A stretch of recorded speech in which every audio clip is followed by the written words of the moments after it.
Guys, the next generation consoles are just around the corner, and I personally cannot wait. Especially having to deal with that horrible pre-order situation that happened with the PS5. Like, I seriously can't wait to tell my children of getting a back door to an Amazon link before they published it publicly. Please don't cancel my order, Amazon. Anyways, the Xbox Series X pre-order wasn't as bad, but they gave a specific time and the scalpers love that. I think this is the most hyped up next console generation I've seen. And I've lived through the OG Xbox, the Xbox 360, and I even pre-ordered the Xbox One. Like when it was first coming out, the big TV box at the time, the big DVR box.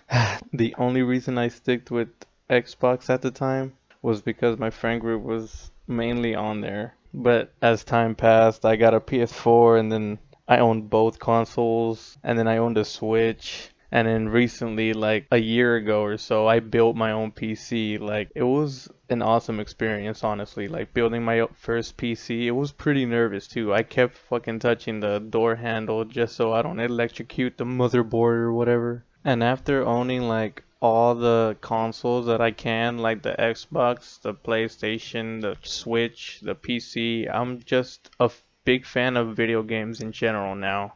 Like when I was a kid, I just was all Xbox. I was a big fanboy of Xbox, and that was pretty cringe, I know. But looking back at it now, the console wars are just stupid. It was stupid back then, and it's more stupider now. Is stupider even a word? Okay, you know what? Just go along with it.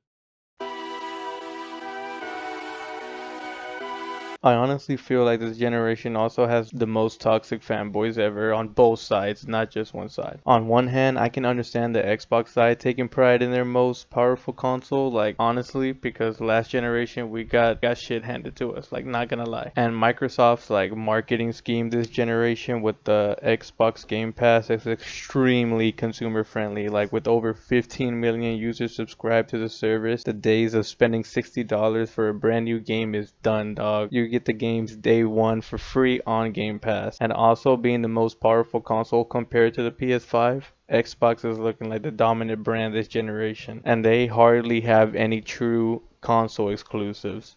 They're winning just by being consumer friendly, and I'd love to see it. But we also have the toxic side of Xbox fanboys, the guys who are the quote unquote OG Xbox fans. They feel the need to like gatekeep all their exclusives while not even using the word exclusive correctly. They're the ones who get a hard on at the news that Bethesda was bought by Xbox, and they instantly went everywhere and said, "Oh my god, Doom is Xbox exclusive now. Elder Scrolls is Xbox exclusive now. Fallout is Xbox."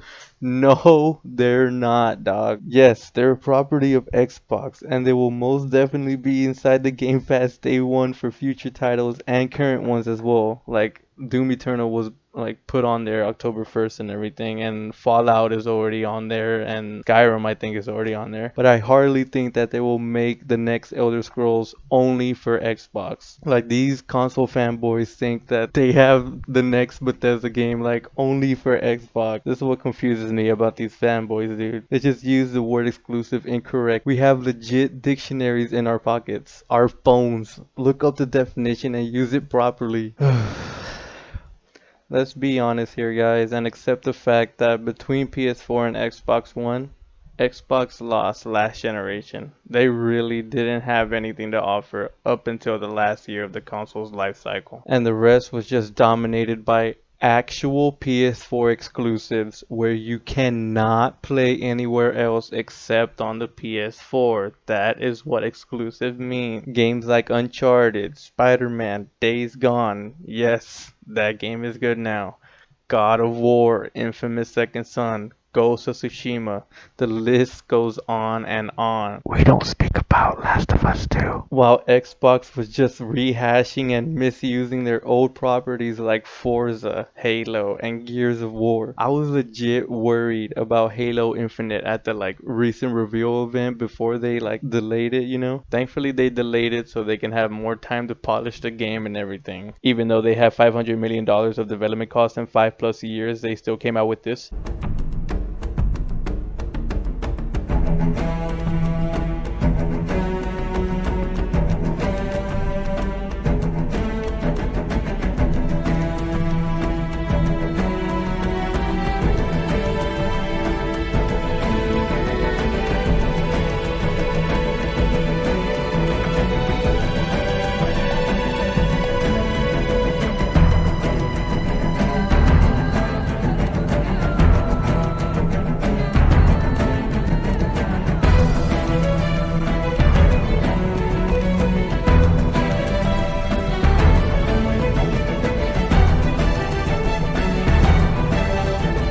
all joking aside, I'm a huge fan of Halo, and I hope that Halo Infinite is better than Halo 4 and 5. I really do. 343 has some redeeming to do, dog. I think I mentioned all the good and bad stuff that Xbox currently has for itself, and now it's time to talk about the PlayStation 5.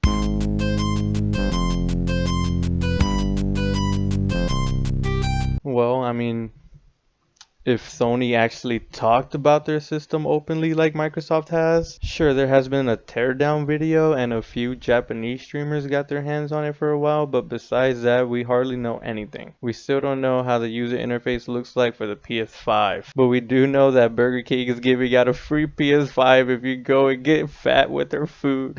Don't worry guys, I'll be getting that later. The main things that really caught my eye with the PS5 teardown video was that large beast heatsink. Like when he took it out, it just looked huge and my jaw just dropped looking at it, dude. That's gonna hopefully keep the PS5 cool. And then he also showed the little dust holes on the side of the PS5 where you can vacuum the dust, which is a godsend. I recently sold my PS4 to get ready for the PS5 and I opened it up to clean it for my customer and my god was it filled with dust.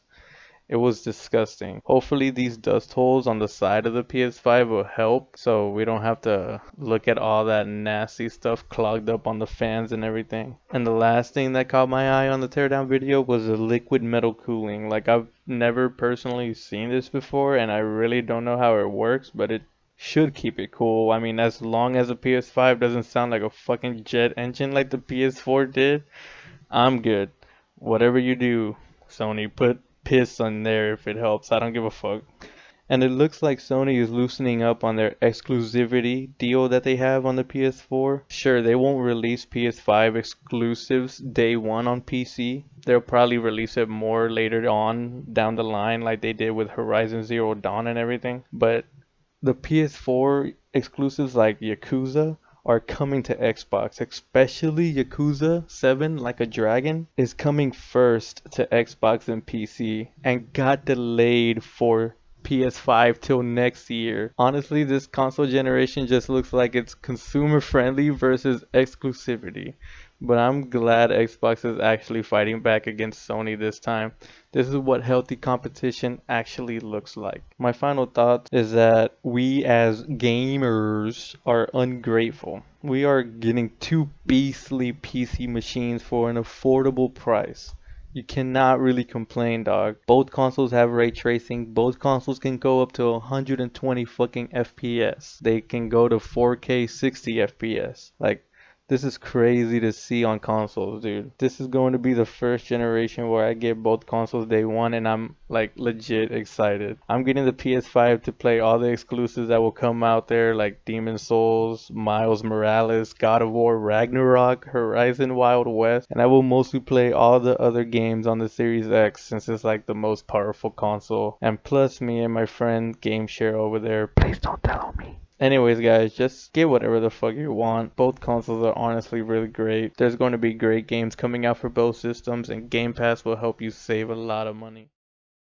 Yo, this is Killer Queen after recording all that and everything, and I just wanted to say this is my first video, and it was like really weird. I didn't really know what to talk about. Just I've been seeing all this console wars going on Twitter and everything. As soon as you go on as soon as Xbox tweets something, you automatically see PS5 fanboys talking about PS5 is better.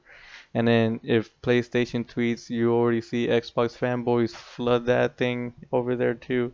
Like, it's just nonsense to me, dog. But after recording this, the experience was pretty cool and everything, and I like editing. And hopefully it goes better and I get used to it and I get better, you know? So yeah, you gotta start somewhere. Hopefully someone listens, someone watches. Anyways, I'm Killer Queen. Like it if you liked it, disliked it if you didn't. Subscribe if you want to. Have a good one, dog. Have a good one.